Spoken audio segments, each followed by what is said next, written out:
क्या भारत एक बार फिर दुनिया की सबसे बड़ी रक्षा डील में फंसने जा रहा है? क्या यूरोप के छठी पीढ़ी के फाइटर जेट प्रोग्राम में शामिल होना भारत के लिए गेम चेंजर होगा या फिर एक और महंगी गलती? और सबसे बड़ा सवाल, क्या भारत को सच में इन विदेशी प्रोजेक्ट्स की जरूरत है जब खुद का एमका प्रोजेक्ट पहले से चल रहा है? आज की इस वीडियो में हम आपको बताएंगे वो 5 बड़े रोड़े जो भारत के इस सपने को तोड़ भी सकते हैं। लेकिन आगे बढ़ने से पहले फटाफट इस वीडियो को एक लाइक जरूर कर दीजिए और अभी हमारे चैनल को सब्सक्राइब जरूर कर लीजिए। नमस्कार दोस्तों, आप देख रहे हैं QLT न्यूज। हम आपको देते हैं डिफेंस और जियोपॉलिटिक्स की सबसे बड़ी और एक्सक्लूसिव खबरें। आज की खबर बेहद खास है क्योंकि भारत अब सिर्फ 5th जनरेशन ही नहीं बल्कि सीधे 6th जनरेशन फाइटर जेट की रेस में कूदना चाहता है। भारत के रक्षा मंत्रालय ने संसद की रक्षा मामलों की समिति को बताया है कि भारतीय वायुसेना जल्द से जल्द यूरोप के किसी एक छठी पीढ़ी के फाइटर जेट प्रोग्राम में शामिल होना चाहती है। जी हां, तुरंत शामिल होना चाहती है। इसका मतलब साफ है, भारत अब सिर्फ इंतजार नहीं करना चाहता बल्कि सीधे भविष्य की टेक्नोलॉजी में एंट्री लेना चाहता है। क्योंकि आज की हकीकत यह है कि भारतीय वायुसेना के पास सिर्फ 29 स्क्वाड्रन है, जबकि जरूरत है कम से कम 42 स्क्वाड्रन की, और कुछ रिपोर्ट्स के मुताबिक यह जरूरत 55 स्क्वाड्रन तक जा सकती है। दूसरी तरफ चीन तेजी से अपनी एयरफोर्स को मजबूत कर रहा है और पाकिस्तान भी लगातार नए हथियार जोड़ रहा है। ऐसे में भारत के पास समय बहुत कम है। अब सवाल यह है कि भारत किस प्रोग्राम में शामिल होना चाहता है। यूरोप में अभी 2 बड़े 6th generation fighter jet project चल रहे हैं। GCAP global combat air programme इस प्रोग्राम में शामिल है। यूके, इटली और जापान, इन तीनों देशों के साथ भारत के रिश्ते काफी अच्छे हैं। इस प्रोजेक्ट का मकसद है एक ऐसा स्टेल्थ फाइटर जेट बनाना जो EI drone air advance technology से लैस होगा।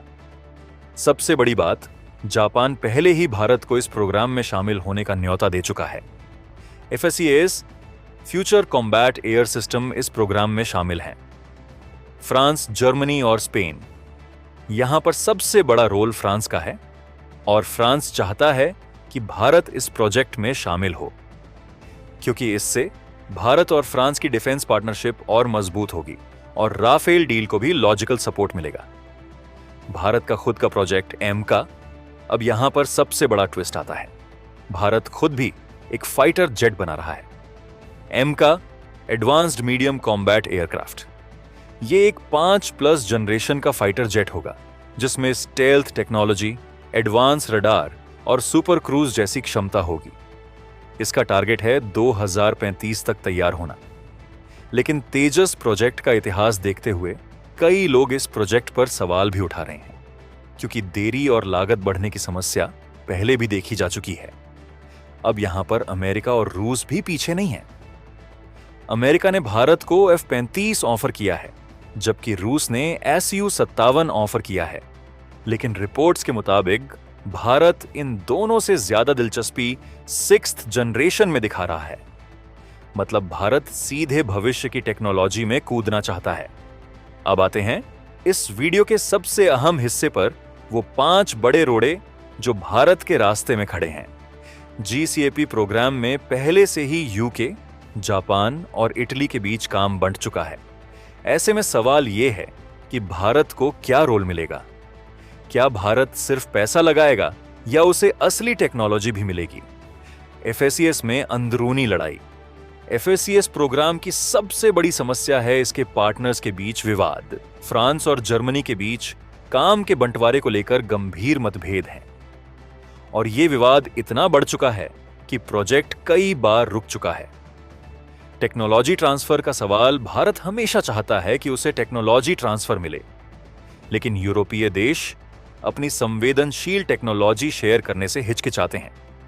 उदाहरण के लिए फ्रांस ने राफेल का सोर्स कोड भी भारत को नहीं दिया। तो ऐसे में 6th जनरेशन की टेक्नोलॉजी मिलना आसान नहीं होगा। अगर भारत इन महंगे विदेशी प्रोजेक्ट्स में शामिल होता है तो उसे अरबों डॉलर खर्च करने होंगे। इससे क्या होगा? एमका प्रोजेक्ट पर असर पड़ सकता है, और भारत का अपना स्वदेशी सपना कमजोर हो सकता है। जर्मनी की जगह भारत? कुछ रिपोर्ट्स कहती हैं कि जर्मनी FACS प्रोग्राम से बाहर हो सकता है। ऐसे में भारत को मौका मिल सकता है, लेकिन सवाल यह है, जब जर्मनी जैसे देश के साथ मतभेद हो रहे हैं तो भारत के साथ कैसे नहीं होंगे? अब सबसे बड़ा सवाल, क्या भारत का यह कदम सही है? देखिए, अगर भारत 6th जनरेशन प्रोग्राम में शामिल होता है तो उसे एडवांस टेक्नोलॉजी मिलेगी और भविष्य के युद्ध के लिए तैयार रहेगा। लेकिन अगर यह डील गलत साबित हुई तो अरबों डॉलर बर्बाद हो सकते हैं और भारत फिर से पीछे रह सकता है। कुल मिलाकर भारत एक बहुत बड़ा और जोखिम भरा फैसला लेने जा रहा है। एक तरफ है स्वदेशी M का प्रोजेक्ट और दूसरी तरफ है यूरोप के एडवांस 6th जनरेशन प्रोग्राम। अब देखना यह होगा कि भारत किस रास्ते को चुनता है। क्या भारत दुनिया के सबसे एडवांस फाइटर जेट का हिस्सा बनेगा, या फिर यह सपना भी अधूरा रह जाएगा? और हमें कमेंट में अपनी राय जरूर बताएं। अगर आपको यह जानकारी पसंद आई हो तो वीडियो को लाइक करें, शेयर करें और ऐसे ही डिफेंस न्यूज के लिए अभी हमारे चैनल को सब्सक्राइब जरूर कर लीजिए। जय हिंद।